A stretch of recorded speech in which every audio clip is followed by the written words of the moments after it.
Hey everyone, now we're going to talk about comments. So, if you're familiar with comments, what they are basically, they help us organize our code and tell other programmers what our code does.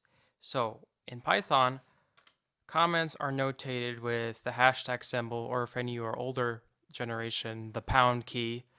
So, when you write this, the hashtag symbol or the pound key, as I might say sometimes, anything afterwards is a comment. So this is a comment. As you can see in Sublime Text, it's notated with different colors. So you'll know this is a comment if it's a different color than this. Anyway, so anything after the hashtag is a comment. And this is actually an inline comment. So anything after the hashtag on the same line as that hashtag is going to be a comment. So if we wrote something afterwards, like just random text, see, as you can see, when I write the letters, it's white again, so that's not a comment.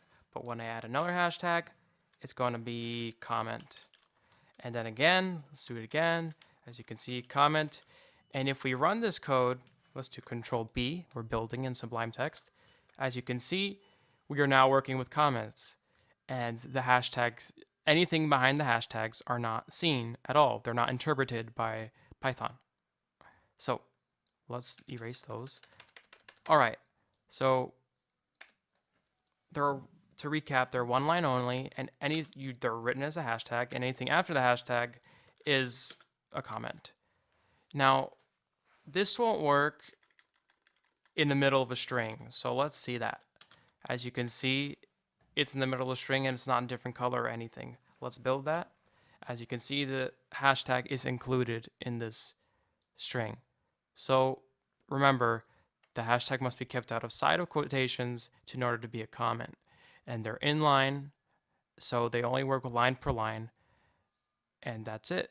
That's all for this tutorial. See you next time.